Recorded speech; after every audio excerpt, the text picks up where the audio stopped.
Well, hello, Viva El Birdos, another VEB podcast here today, and we are joined with Jeff Jones of the Belleville News Democrat, who I think is at the ballpark right now.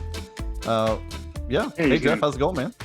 There you go. There is. There's yeah, a view of the ballpark. So yeah, it's going. Yeah, it's been a day. It'll be several more days until we get to Tuesday, and we'll I don't know, ride it out, go from there. yeah. Just for context, because you never know when things are going to break, and probably the way that luck holds for people doing podcasts is that we'll record this on Thursday night, and by the time it actually publishes, all the news will be outdated and totally worthless, but at least we'll be entertaining. But we'll try to give you guys the latest, and we'll just see where it goes, see what happens in the next half an hour to an hour. Okay, Jeff, speaking of that, you're our expert in the field. What is going on? What's the latest on the Cardinals and the trade deadline and stuff like that? Well, they took batting practice today. It's 104 degrees. Wilking Rodriguez is set to throw a bullpen on Saturday. Tommy Edman is going to be at Memphis for a rehab assignment, and everyone is still here.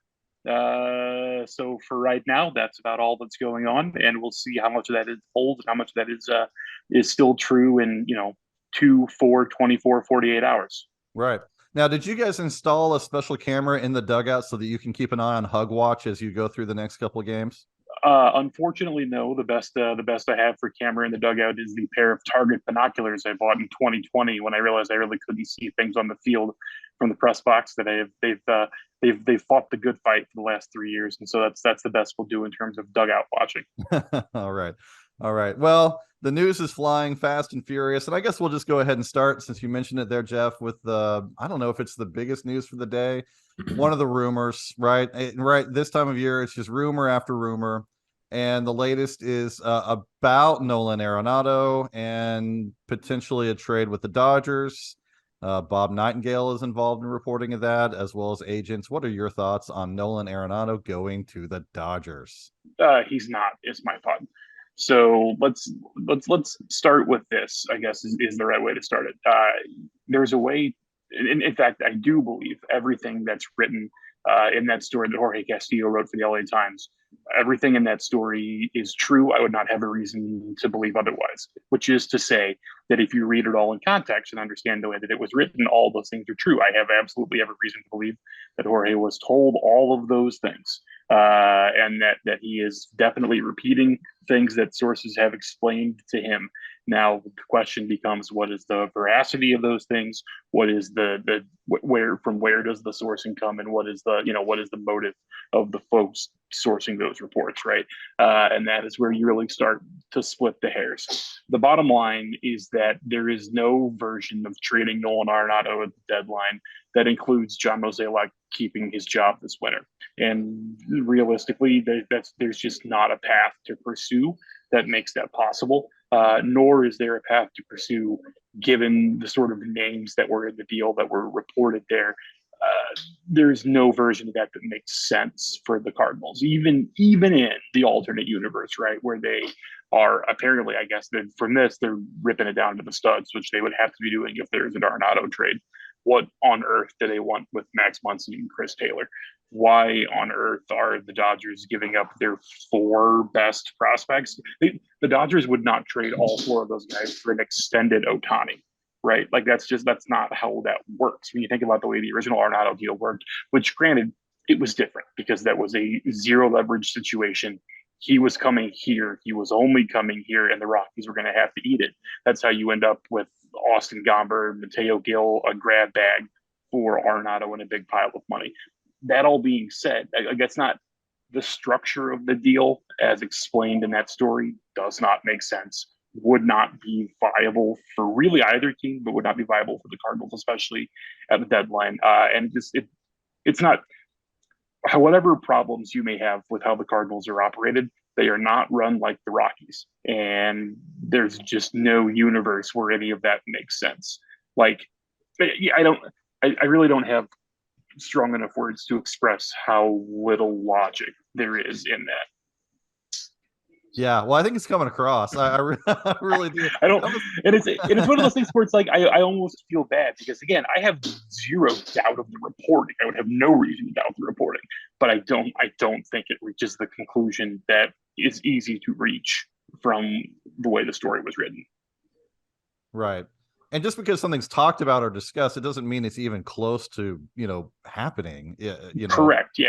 Right. I would be happy to discuss with all four of you if you would be like to give me $100. I don't think that's going to happen, but we've discussed it at this point, right? Right. Yeah.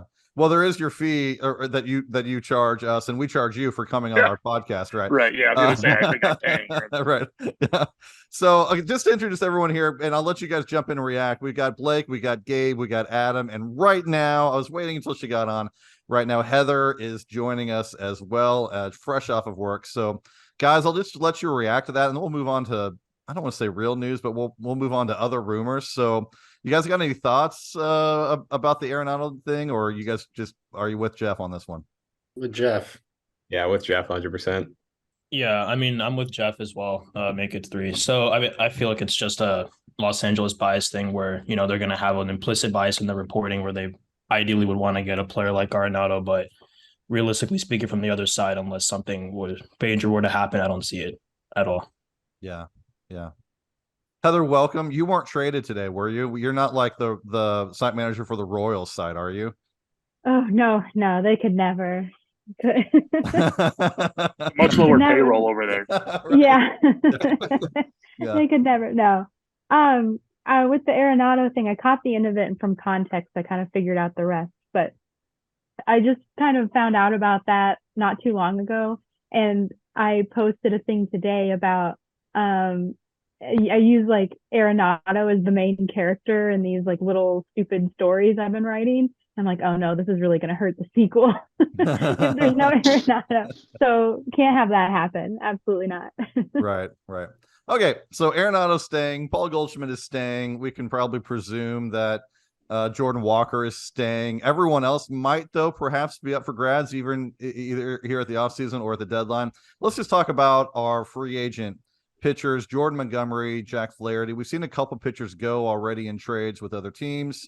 What are things looking like with Montgomery and Flaherty? Is there a developing market? Anything at all that you're hearing about those guys? Yeah, I think the market for those guys is pretty well developed, right? Both will be traded. I have every expectation that both will be traded. And it's going to be a matter at this point of sort of waiting to see what the best deal looks like. The one thing that we don't really know about the Cardinals is how they operate as a seller, because they haven't done it. Like, they just haven't.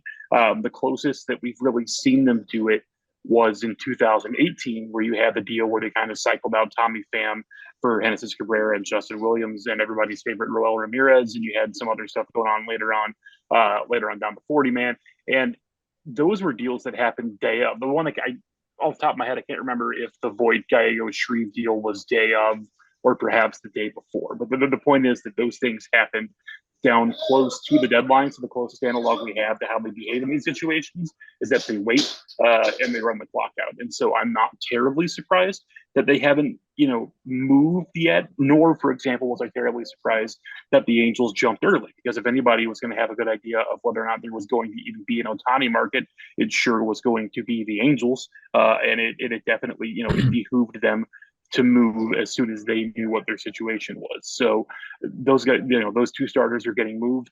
And if it doesn't happen until Tuesday, that would not totally shock me.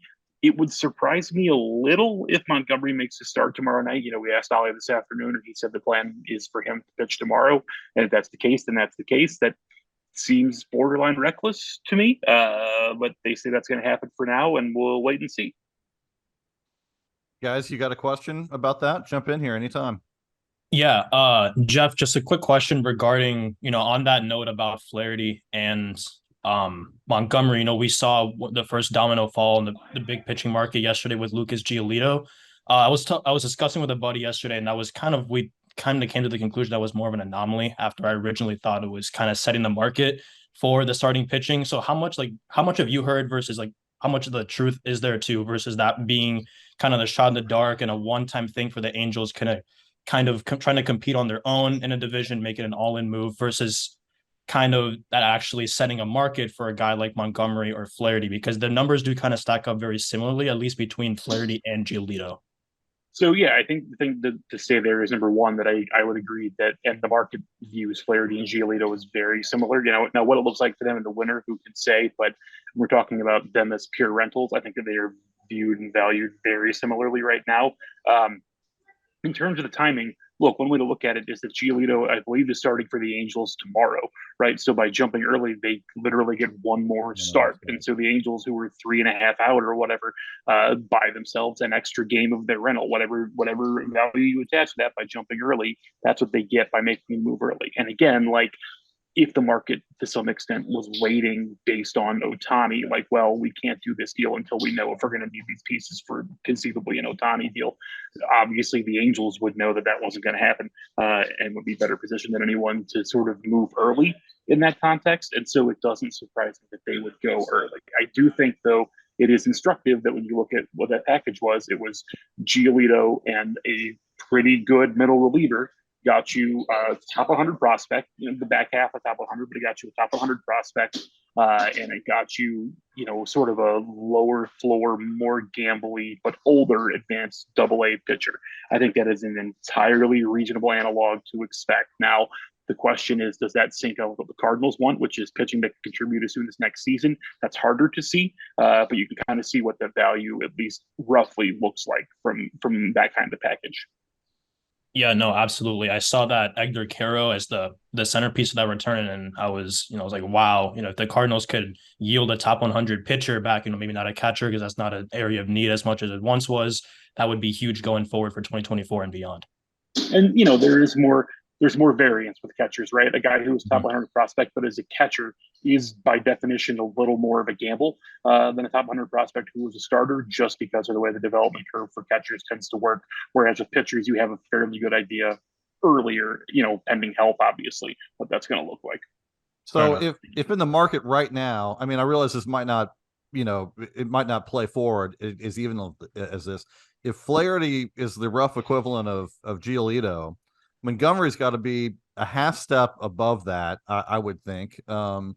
If that's a top 100 player plus one other in a package deal, I mean, is it possible that they could get a cost controlled, young starter that we like for Montgomery plus like Hicks or plus a Stratton or plus someone else in the deal?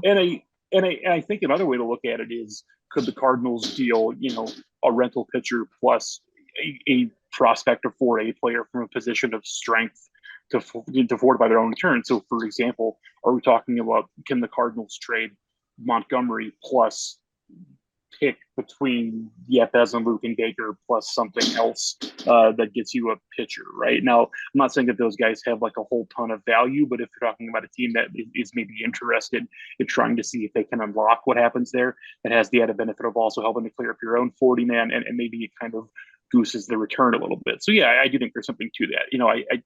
Derek Gould has written this. I think it's a very apt way to put it, that people have tended to view Montgomery is a guy who gets you to October, and Flaherty is a guy who gets you through October, which is to say that Montgomery is a guy who is stable, will take the ball, will not hurt you in the regular season, but it's probably not super likely to have like an LCS start where he goes like 7 shutout with 2 hits. Whereas Flaherty, there's more variance there, right?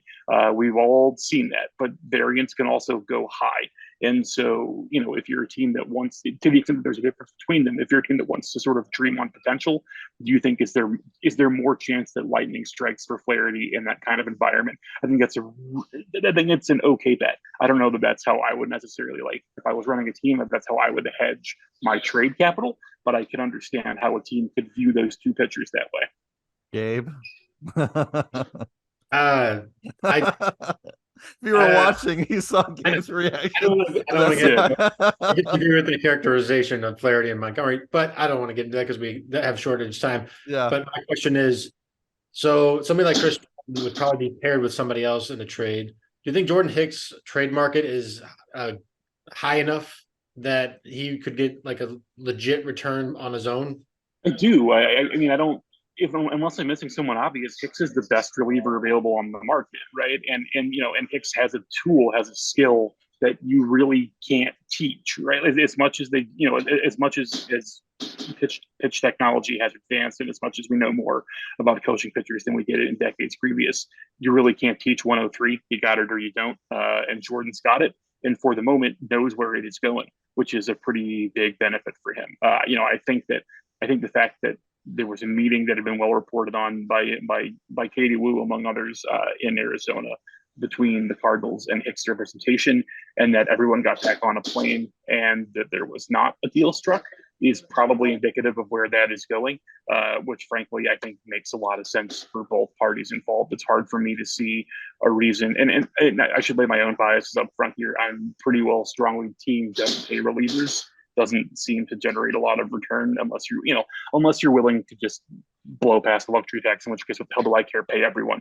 But if you're a team that is not going to do that, then paying relievers seems to be a pretty inefficient way of building the roster to me. And if you're Jordan Hicks, I'm not sure why you would be really eager to take less when you're going to hit the market pitching the best arguably you have in your entire career. So it doesn't shock me that hasn't really come together yet. That kind of meaning, is that just a due diligence thing, or did that come from Hicks's camp or Cardinals camp, or just something that typically you would do with a player you like and have devoted a lot of time to, frankly? Yeah, I think that there's something to that. I think that the due diligence part of it, the relationship part of it. I think Jordan is sincere when he says he doesn't want to go. Right. This is what he knows. This is where he's comfortable. This is where he has developed a relationship with the coaches and the training staff and all the development people. All of that makes sense to me. And so, I can't say who initiated that meeting. If I had to guess, I would guess it would be more likely to have come from Hicks' side, but that would be a pure guess. And that being said, it doesn't shock me that the meeting would happen, and it doesn't shock me that there would not, as of yet, at least be a kind of mutual resolution to that. Okay. We got 13 minutes left. One of the topics I wanted to get to with you, because there's been a lot of talk, a lot of rumors, some tearful press conferences a little bit with like Dylan Carlson and a lot of stuff with Gorman, of the cost controlled play, in my opinion, and I might be wrong, especially as we're seeing the return from Giolito and others. The Cardinals are going to try to do this as efficiently as possible, but they do need to rebuild their rotation for next year. Of the cost controlled position player depth that they have, who do you think is most likely to go, and who do you think has the most value? Because those aren't the same question. It's not the same question. It's not. So when we say cost control position players, are we including Paul DeYoung in that group or no? No, I would say pre-arb players, maybe early arb, but mostly pre-arb. Sure. Yeah. Mm-hmm. So in that case, I think the answer, I do think the answer overlaps. I think the answer to who has the most value and who is most likely to go is both Dylan Carlson. And the reason is, and you've read the reporting over the last couple of days about the probability that the Cardinals would hang on to O'Neill. One way to read that is that the market has not responded to him favorably. And if the offers are the offers, does it make sense to dump him for 10 cents on the dollar? Probably not. Maybe it makes better sense to play out the season and, revisit in the winter and see how that goes. Whereas with Carlson, number one, it is very easy to imagine there being teams who still see more there than what he's shown, right? Very easy to imagine teams still kind of wanting to cash in on what that ceiling may have looked like 3 or 5 years ago. And number two, he probably has the most value now of the guys he would be willing to trade. If there's not a lot of value for O'Neill and you don't want to move Nootbaar, I don't even know who else it would be, unless you wanted to have a conversation about the infielders, which is an entirely different, to me, kettle of fish, right? In terms of the 3 second basemen and who you want to hang on to and who you want to move. I think that all told, the simplest, the simplest square peg to put into the widest round hole is probably to move Carlson. I don't know that that's going to happen by the deadline, but it doesn't shock me that would be the way that would trend. Yeah, that seems to me like more of an off-season kind of move, just because of the way value is, and things happen at the deadline, but you never know. Blake, you got anything you want to jump in here? Yeah, I'm curious, since you brought up DeYoung earlier, like there are a lot of infielders who at least have been thrown around rumors with DeYoung, Donovan, Gorman, Edman. Oh, Edman's kind of an outfielder too. Do you see any of those guys maybe having a higher chance of getting moved? I do think there's a relatively high chance that DeYoung gets moved. I thought over the last month or so that was going to be difficult, just based on the money that's owed him for the rest of the season, plus the money that's owed him in his buyout of his option. I was a little skeptical that there was going to be a match there, but it does seem like that has been maybe a more robust market than I would have guessed, just because he doesn't make mistakes at shortstop, right? If nothing else, he can play shortstop and he will hold the position down for you defensively. And God knows that the Dodgers just gave up on Ahmed Rosario, who can't do that. Now, granted, they gave up Syndergaard, which is nothing basically, right? They basically got paid to take Rosario, but at the same time, there at least was interest there, and so it's easier now for me to imagine that, especially if the Cardinals are willing to take on some cash in order to make that happen. In terms of the other guys, it's difficult because, like, number one, I don't think they have any interest in trading Brendan Donovan. That doesn't seem like it's something they would want to do, and that, frankly, right now, not a thing they probably could do, because whether or not Donovan is going to need surgery to repair his flexor by the end of the season, no one knows yet. That's a live option. That's a hard way to trade a guy. Similarly with Edman, like, Edman to me is the guy, if I were the Cardinals, I would be attempting to shop to the extent that I would want to do that, because you're approaching kind of the end of the pre-arb cycle with him. He is going to be a player who generates a lot of value, who is going to be up for an extension that might be a pretty big pill to swallow. It may not be one that you're super eager to pay. Like, when you look at Edman and what he brings value-wise, how different is he from Jake Cronenworth? They're a different kind of player, but value-wise, I could make an argument for some similarity there. And Cronenworth is $100 million player. Is Tommy Edman a $100 million player? That's tough for me, especially for this team and the way that they allocate their cash. And so if that's the case, maybe it would be time for me to see what that market looked like. All right, guys, we got Jeff for 8 more minutes. Time to ask any questions that you want. I've got a bunch more, but anyone got anything that's just burning in your minds? Is there anybody who has not been mentioned in rumors who you think could surprise us by being traded? I don't know about not being mentioned. I think that Gio Gallegos is a real live possibility. People like relievers with control, especially like predictable relievers with control, right? Gallegos, classic low ceiling, high floor. You know exactly what you're getting. Doesn't buckle under pressure. That whole deal. The only other guy, I guess, that would be in a similar boat, and again has been named, but I think is a real consideration, is Ryan Helsley, for much the same reason that we talked about with Hicks. Like, the cost is going to go up, and the other thing with Helsley too is that historically, for whatever reason, guys that go to ARB hearings do not stick around for long. Right now, the Cardinals didn't go to a hearing for a long time, but they went to a hearing with Michael Wacha, did not stick. They went to a hearing with Flaherty. He is probably going to go. They went to a hearing, remember, with Genesis Cabrera, amusingly enough, over like $50,000. And Cabrera is gone. And boy, did he go loudly. So, there are historically that has been the case with them. And it would not shock me if that happens. Now, the complication with Helsley, of course, is for a guy whose medicals are not awesome to currently be out with a forearm thing. That's a really difficult position to trade from, unless you have teams that just fall in love with the stuff and are willing to gamble on the medicals. I want to ask you about the arbitration. It seems like a good question for the offseason because that could open a whole can of worms. Because it does seem like their mantra lately has been, let's take them to ARB, hearings, but that just builds bad blood, and that seems like bad business to me. But yeah, it's not a good process for either team or player, and it tends to end up with bad relationships that end up in those things. I'd be interested to look. I don't know off the top of my head, but I would be interested to look and see how many players who have gone to hearings have signed like multi-year post-ARB extensions with teams who have gone to hearings with. I bet the number is very low. Guys, you got some more questions? If not, I'll get another one or two, but feel free to jump in now. Yeah, so with a lot of the Cardinals, like, most likely to be traded assets like Hicks, Flaherty, Montgomery, all being pitching, do you see this potentially problematic if they're trying to bring pitching back? I think it's not problematic if you're Andrew Suarez and you are going to want to start 8 games down the stretch, or if you're was the Casey Lawrence, and who the hell was the other guy? Jacob somebody. There are guys who it's not a problem for because there are guys that are going to have to pitch. And look, like they might also, like return some bodies, right? In some of these deals. All of you are very young, except for Jason. And so you probably don't have a lot of memory of when the Blues were terrible and were dumping guys at the deadline. But there was a year they traded Keith Tkachuk to Atlanta and they brought back like Glenn Metropolitan and Billy Neiman. And it's like, why? Somebody's got to play. Right. So it's not going to be shocking if in some of these deals, like, the guy whose spot that Montgomery is taking, if that guy shows up as a Cardinal, that would not totally shock me, whoever that may be. But yes, the short answer is yes, it's a problem. And when Mo did his big white flag press or whatever it was 2 weeks ago, I guess, I asked him, do you have enough innings in the system to cover when you start trading guys? And he said, no, they're going to have to bring in guys, which is why, that Ryan Tepera must have just been toast for them to cycle him out in 2 days to get 2 looks and like, no thanks, and to dump innings back onto the market. It doesn't reflect great on how that went.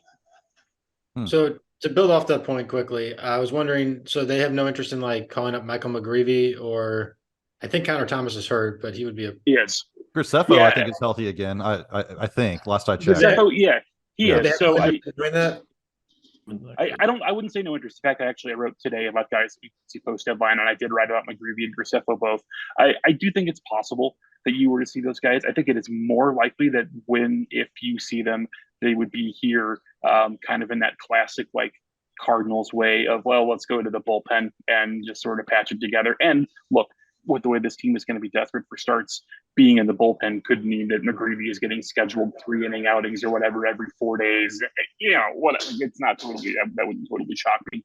I have asked about McGreevy. I asked about McGreevy actually just before the All-Star break and got pretty hard no. You look at McGreevy's Ks per 9 are pretty bad. The ball is in play a lot, and that's a AAA. And, that cuts against kind of what they want to do now. And it maybe doesn't profile necessarily to like, I don't know that they think that it's in McGreevy's best interest developmentally to come here and get his head kicked in for a month. And if they're afraid that's going to happen, I can imagine them not doing it. Graceffo, I could see them, assuming he's checking out physically and assuming they feel okay about it. That to me would be a stronger possibility. And also, frankly, because he's going to need to pitch, right? Like he had 2 months down, and it may seem counterintuitive, but the fact that he was hurt means that he needs to pitch more to some extent because he needs to put innings on this year so he can platform off of the next year, right? So it would not totally surprise me to see maybe Graceffo get a shot ahead of McGreevy, but I don't know that either of those two guys would be at the top of the list necessarily right now. For a little context there, just briefly, McGreevy's K rate in AAA is 16.6%, which is fairly low, very low. Yeah, last I looked, it was like 6.4 Ks per 9, which is that's exactly 6.67. Right now. So yeah, that's not really what you want to see for a guy moving up to MLB right now. Okay, last question for you, Jeff. Before we let you go, what would a successful deadline look like for the Cardinals from their perspective? So the baseline for success is trading all 4 free agents, arguably 5. Though again, like the money with the young does give me pause, and if he doesn't move, I would get it. But I think you have to move the 4 pitchers no matter what. I think you have to come away with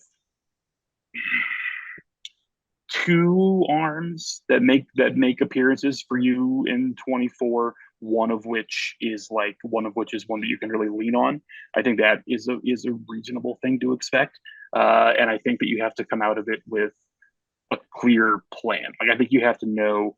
Here are the things that we're going to do this winter when you come out of this deadline. And, that's got to start now. And those things are going to change. You're going to have to be nimble depending on whatever the market looks like. But the bottom line, this is a pretty simple, for me at least, it's a pretty simple pass fail. They cannot hold the bag on these guys. If 501 Tuesday comes and Jordan Hicks is a Cardinal and it has not been extended, they messed up. If 501 Tuesday comes and Jordan Montgomery is still a Cardinal, they extremely messed up. So that's the kind of stuff that cannot happen.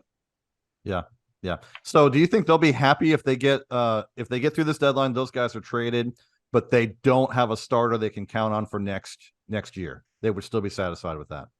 I think they would, just because it's really hard to get a firm rotation piece for next season for a rental. Like, it's really hard for me to see where those pieces line up unless we're talking about the Dodgers and it's not Nolan, but it's Montgomery and Hicks, and you're getting. Can you do Montgomery and Hicks for Pepiot? I don't know. I don't really know how the Dodgers value that, but if it's something like that, then sure. But even still, you're talking about turning over a rotation slot to a guy who's got 20 innings in the majors, right? So it's really hard to see how that matchup happens. Like, for me, there's been a lot of reporting around like the Mariners, for example, and Logan Gilbert and Brian Wu. And you know what? If you're going to trade Nolan Gorman, you can maybe make that happen. But that is at a very different sort of deadline than just kind of trade the Reynolds and roll with it that we're looking at right now. Yeah. Well, I don't want to keep you, Jeff. You got a game to watch and report on. Thanks so much for coming on and for all your great information. We really appreciate it. So, yeah, go write your story. Go watch your game, man. We're on it. Thanks, guys. I'm sure we'll be in touch over all of the ridiculousness over the next week. Yeah, definitely. Definitely. Thanks, man. See y'all. All right, as Jeff takes off to do his thing, we're going to stick around for a little bit and kind of react to what Jeff said. This is a little bit unplanned because we really have no idea what Jeff is going to say when he comes on. There's been a few times where he's broke some information and news that we were just pretty stunned by. But actually, it seemed like everything he said is pretty much pretty straightforward. You guys got some immediate reaction to things that we learned this afternoon? I just learned so much because I have been a little bit out of the loop off the internet lately. So some of this stuff is like new to me. The Arenado thing I had just learned about. I don't know how long that had been rolling around, but so I feel very well informed now. Minutes. The Arenado thing when we were recording this, nope. Just a half an hour, 45 minutes ago was when it ran across my mind. I don't feel so bad then. Yeah. That seemed like big news. How did I not know that? Yeah. I don't know. I've had my season 2 this summer where I haven't been around, and it seems healthier. Like all of this breaking news and everything that's happening the last 24 hours, and we're still days away from the trade deadline. And Arenado's traded, and Hicks is extended, and they're not trading O'Neill. They are trading Carlson. No, they're not trading Carlson. They are trading O'Neill. Arenado is staying. It's mind-boggling and discombobulating. And most of it, as Jeff kind of indicated, is fairly worthless. Yeah.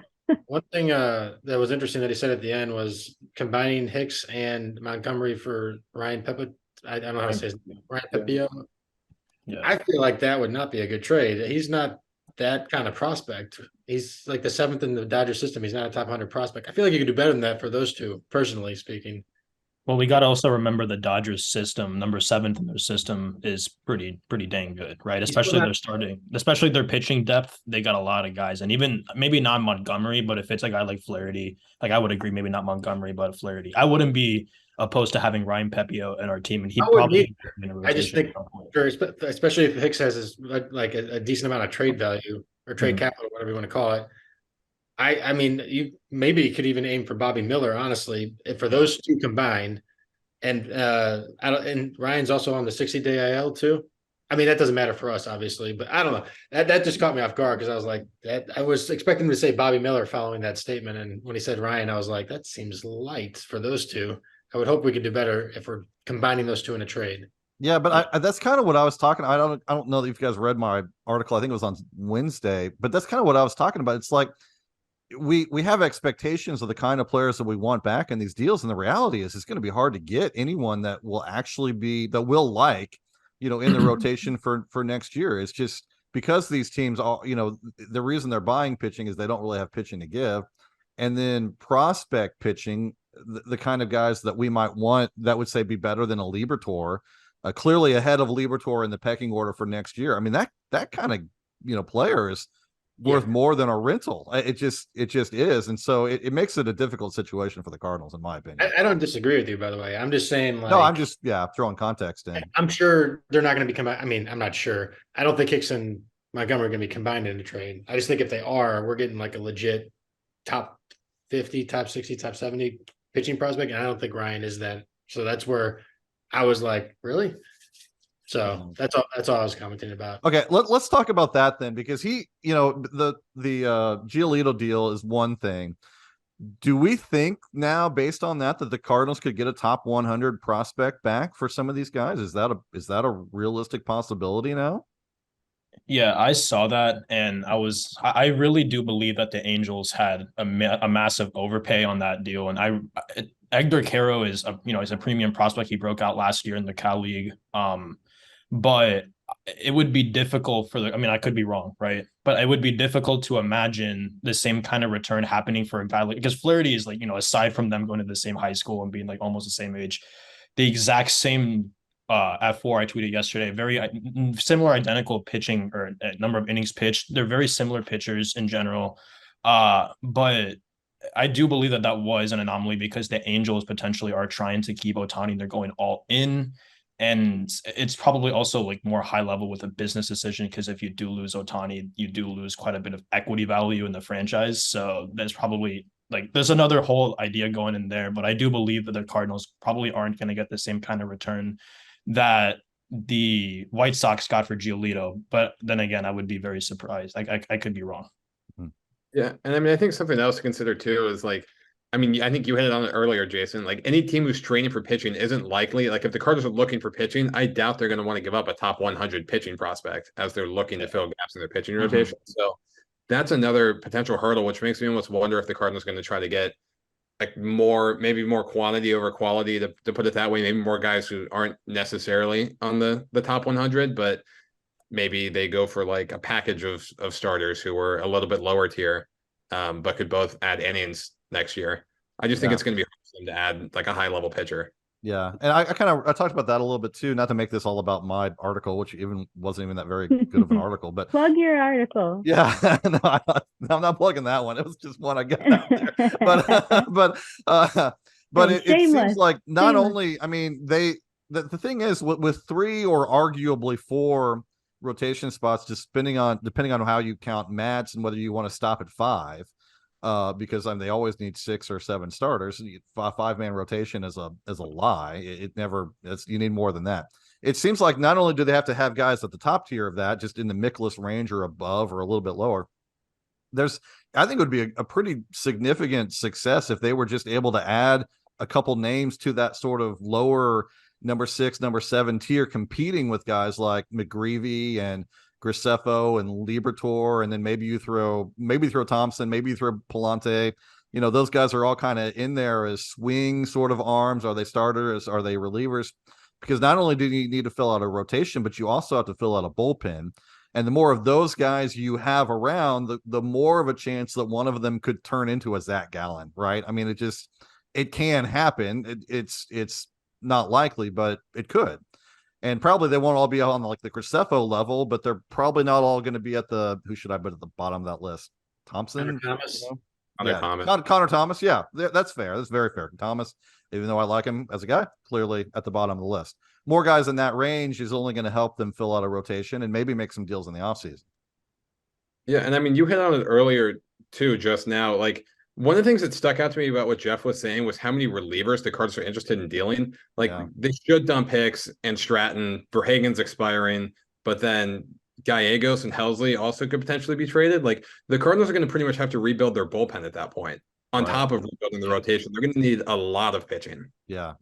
But in my opinion, every single one of those guys that I just mentioned, with the exception of maybe Graceffo, they seem like strong bullpen candidates for next year to me. I don't know that I want any of them, even Liberatore. I'm not sure. I've kind of come to the point now where I'd like to see what Liberatore could do in the bullpen. If he just threw his slider and his curveball, his slider some, he needs to throw a slider more, and that fastball at 95, 96 instead of 93, 94, I think you would see better results overall. But if Liberatore's at the top of the list and Connor Thomas is at the bottom and they're all relievers, you can fill out a pin with that. And I think it could be a pretty good pin. Yeah. Yeah. And then you just have to worry about actually having depth starters for when innings go down. Because you put a guy in the pen too early, you put him in 1-inning stance and he's not built up.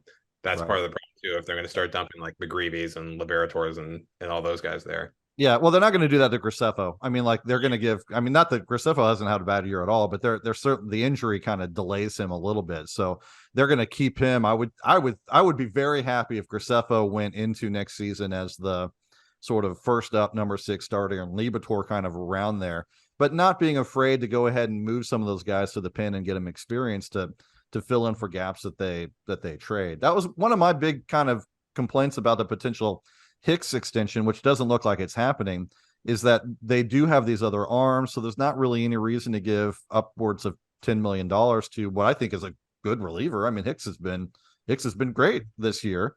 When you've got other arms and you've got a whole rotation to fill. So one thing I wanted to say, I guess, about the Cardinals rotation is that I feel like with the plethora of guys that you've got who are the 45, 50 pitchers with McGreevy, Graceffo, Liberatore. I think one of those guys, I talked with Blake about this maybe a week or so ago. One of those guys can be your 5th starter, your 6th starter, and fill in whether like by themselves or together, in terms of value. I feel the Cardinals, what they really need to attack is getting themselves a true ace. I mean, Yeah. we see right now as it is, they have a 2 in Montgomery, a solid 2. They have a solid 3, I would say, in Michaelis, although I think Blake might disagree with that. They have a couple of solid 4s with Matz and Flaherty at this point, and then the 5s I just mentioned, we could fix that.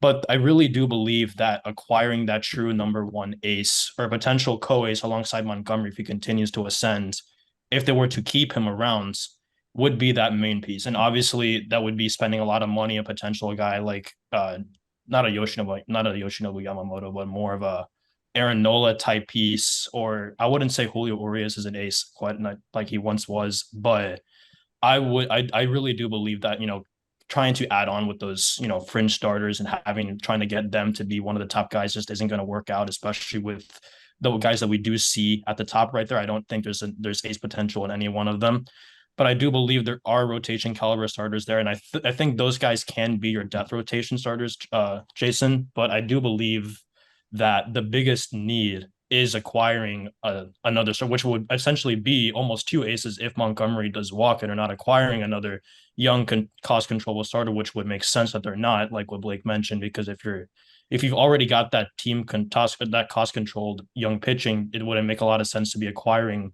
those rental pieces anyway, because you would just be promoting from within. yeah, I don't disagree with you, but I will say that's not a reasonable assumption for this deadline. No, Like, I agree. Yeah. yeah. and that was But kind of it's a one of my shame. complaints was someone like Logan Gilbert, that it was a real popular name there for a couple of days.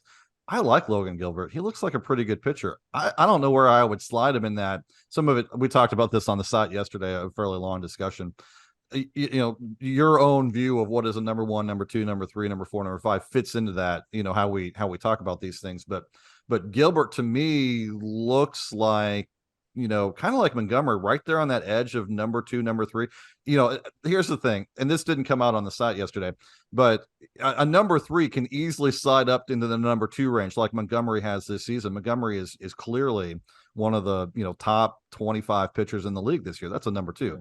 He's probably not going to, go all the way up to the ace category. He's not going to be in contention for a Cy Young. He's probably not going to make, the starter for the All-Star game, but he's in that range. Mikolas has floated in that range. Someone like Lucas Gilbert is probably in that range as well, maybe on the higher end of it, but he's not a guy that's going to lead your rotation to where Adam Wainwright did, where Chris Carpenter did. And in talking about that, one of the things that the Cardinals had, and I wrote about this last year, but always had, with this same philosophy of getting mid rotation, back of the rotation guys, ground ball contact oriented guys, they always had at least 1 or 2 guys at the top that made that work. So you stick a Carpenter, a Wainwright, even a Carlos Martinez at the top. It seemed like there was another guy or 2 I was thinking of. Matt Morris back in the day, but I'm probably missing a few people just off the top of my head here. But you stick some of those guys up there, along with a younger Mikolas, a John Lackey, Shelby Miller for a year, guys like that, kind of in that middle tier, and then everything below that can work itself out. And they really need to settle that top in, and so that they can let that rest of that rotation and some of those young arms who might break out, might not, might make it, might not, can kind of sort things through without basically having 3 number 4s, 3 number 3s, plus some injured guys in a rotation.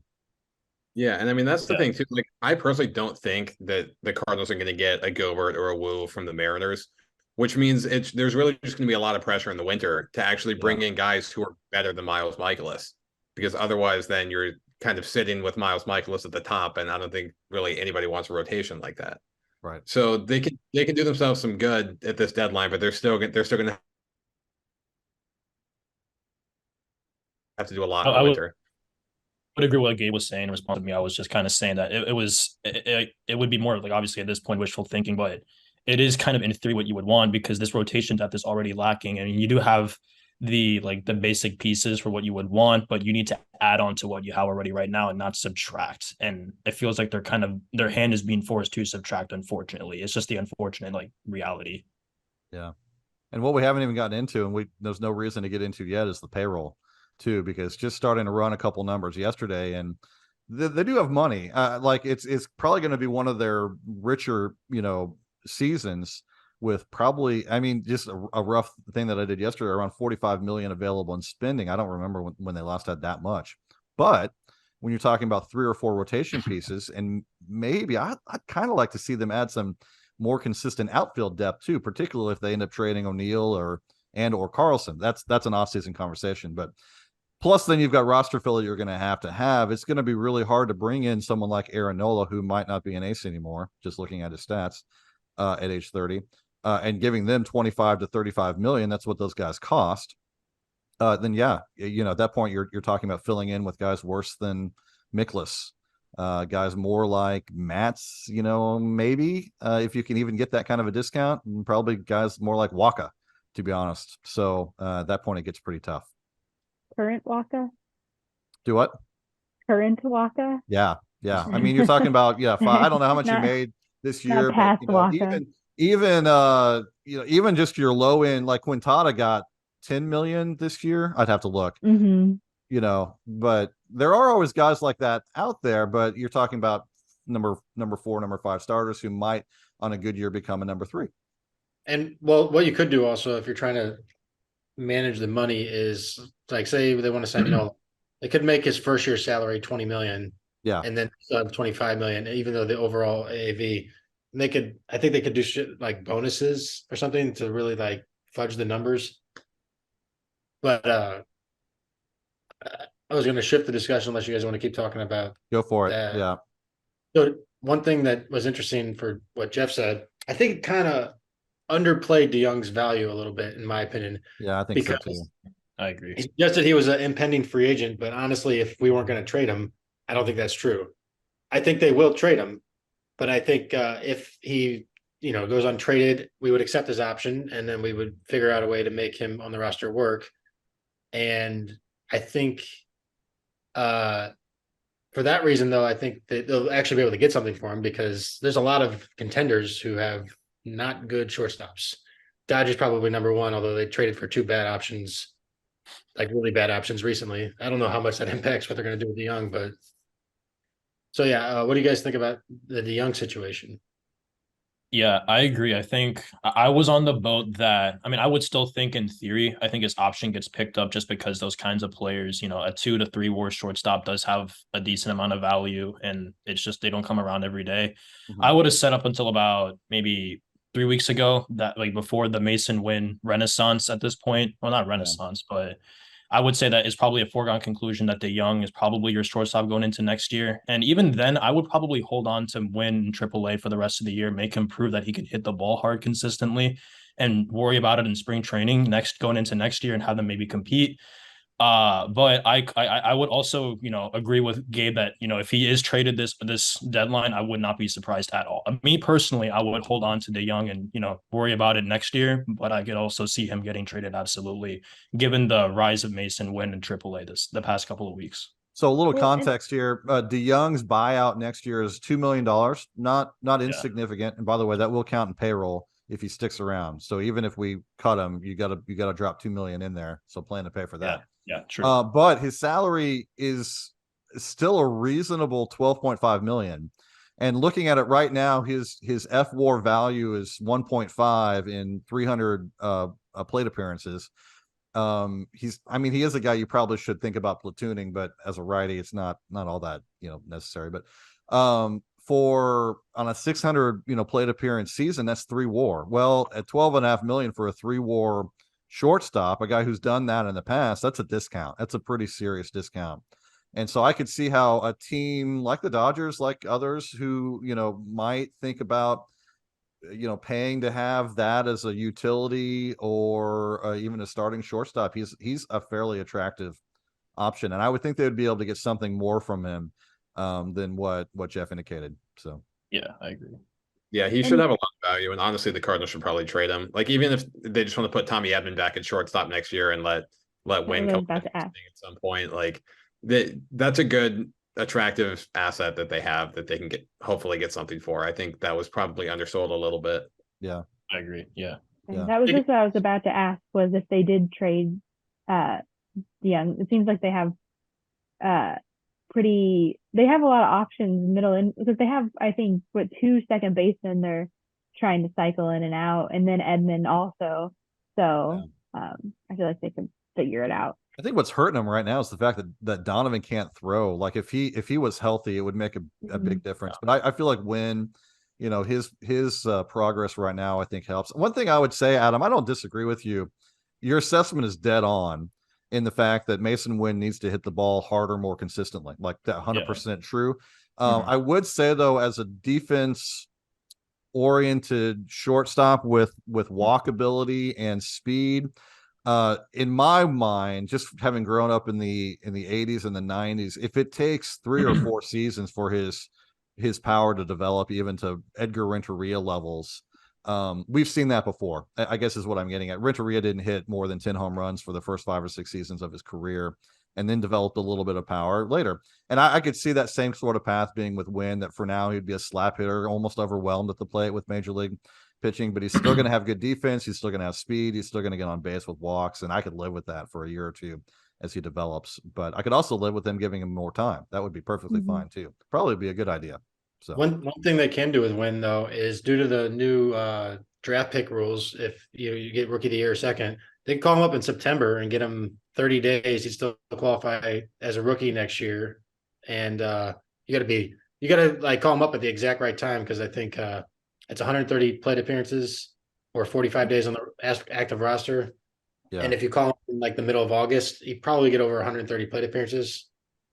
So they could do that and give some time, and hopefully the adjustments that he has to make, he can basically pull a Gunnar Henderson or whatever the Orioles are doing there.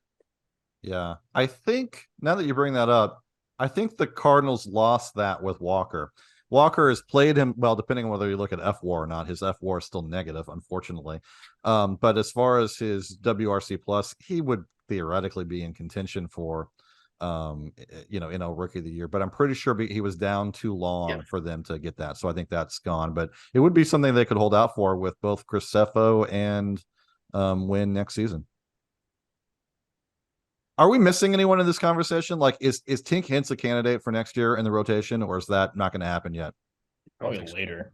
Maybe like the end of next year. Yeah. But they're not going to go crazy and bump him from wherever he is. Right? I haven't looked at Hintz in a while, actually, to be honest. Unless he has like a Spencer Strider-esque ascension over the next few months, I just don't see it happening on at the beginning of the year next year. Probably June later on, but.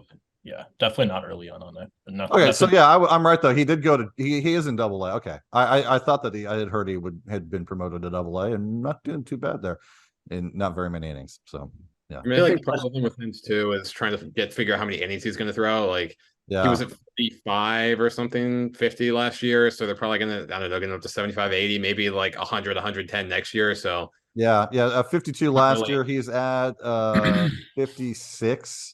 57 right now.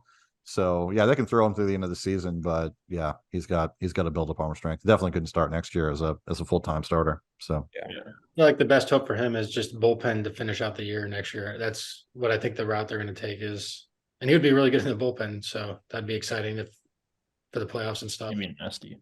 Yeah. And keep under the innings limit too. Give him like 80 innings, 90 innings in AAA, and then call him up, let him finish out like 20 more in the bullpen. Yeah.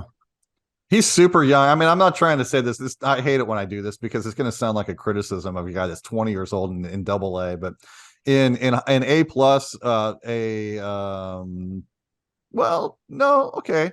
So this is why you can't just use K per nine. You really need to use K percentage. 27.9% K rate in A plus as a 20-year-old is excellent. And his K per nine doesn't show quite that well. 18% double A, but it's only 15 innings, not even worth talking about. So Hintz is doing fine. No worries about Hintz. Yeah, and that's why he's also a much better pitcher prospect to me than like a guy like Graceffo, because I think even Graceffo's had a tough year and he's had injuries and stuff. He's at 20% in AAA. Yeah. That's not exactly the stuff that we were hoping he might show. Yeah, I agree. Well, guys, we got 5 minutes left. I'm hoping to end on time this time, and I think we're all right on track to do it. So, a 5-minute conversation. What do you expect to happen at the deadline? You can frame that however you want, and we will start with. Let's start with Gabe over there. Gabe, what do you think is going to happen? I think they're going to trade the 4 impending free agents. I think they're going to trade DeYoung. And then I don't think they're trading any position players outside of that because they're not really like they're selling. So anybody with more than a year or more than half this year of control, they're probably going to hold on to just keep their options open. So yeah, that just those 5 guys are going to be traded. I think I wouldn't be surprised if more are, but that's my prediction, I suppose. Okay. All right. Let's go, Blake. So I'm with Gabe on the 4. I'll say, I mean, if Verhagen has a market, he's gone. If not, then he can just like soak up some innings the rest of the year. I think DeYoung is going to get traded as well. I'm maybe on Edman, but I think any of the like bigger moves, like an Edman, a Carlson, whoever else you want to put in there, I think that's more of an offseason kind of decision. Mm-hmm. So I wouldn't expect that now. Although I'll say I think the Cardinals probably trade somebody like Juan Yepes or Moises Gomez or Luke and Baker, if not multiple as sweeteners. Yeah. In whatever deals they're trying to make. So we'll go with those 4 plus, or those 5 if we can include DeYoung plus however many like corner bats they want to add. Yeah. Heather, what you got? Oh gosh. I never know at any point what the Cardinals are going to do, it feels like. But I think they'll do, I think at least DeYoung is that's just a trade that they've made before. I've seen it before. So I think at the very least he's done. He's traded. I don't know. Probably Montgomery and probably I am blanking on the fourth person. Flaherty. Stratton. Flaherty, Hicks, Stratton. Arenado. Goldschmidt. Who are the 4? Who are the 4? We have Contreras. We didn't ask about Contreras. Well, we should have asked about Contreras. I was thinking I wanted to ask about Contreras, but I couldn't remember if that was like a real thing that people were talking about or if it was just a stupid rumor. I'm like, the last I'd heard they were but no, they're okay. Who are the 4? So there's I forgot about Verhagen, so there's 5, I think. 5 free agents and DeYoung. Yeah. DeYoung. And they are I need refreshed on the quiz. So in order of effectiveness by my chart is Montgomery, Flaherty, DeYoung, Hicks, sorry, Stratton. No, what am I doing here? Let's go. I'll start over. It's hard to keep track. So Montgomery, Flaherty. I won't worry about order. Hicks, DeYoung, Stratton, Verhagen. That's the order. That's it right there. Okay. I think at least the starter. Well, I don't want to say at least starters. I feel like they might hang on to Flaherty. I don't know why. I just have a weird feeling about it. I don't know. Maybe that'd be dumb. I don't know. Someone else go. I'm done. I don't know. The whole season, like, I want to ask you guys, not to make this long, but like, how did they get to this point? Like, did you ever think we would be talking about trading all these impending free agents and trying to get things for them at this point. I never would have thought that. We need to burn all of our podcasts from about I was thinking about that. January through April and just pretend like, because I think I had him at 95 wins. I know I said 100 like a gosh darn Drew idiot. Silva can never come on again because I don't want to have to face them because he was trying he's like, I don't know, guys. You seem really optimistic about the pitching. And he was trying to tell us, and he was very much right. Yeah. Look, can you ask easier questions next time? Like, what is the meaning of life? Please? Yeah, exactly. Yeah.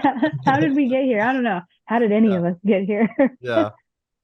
So yeah, it's just brutal. I really don't. It makes me sad. I don't want to see anyone go. I get attached to people, so it is a bummer.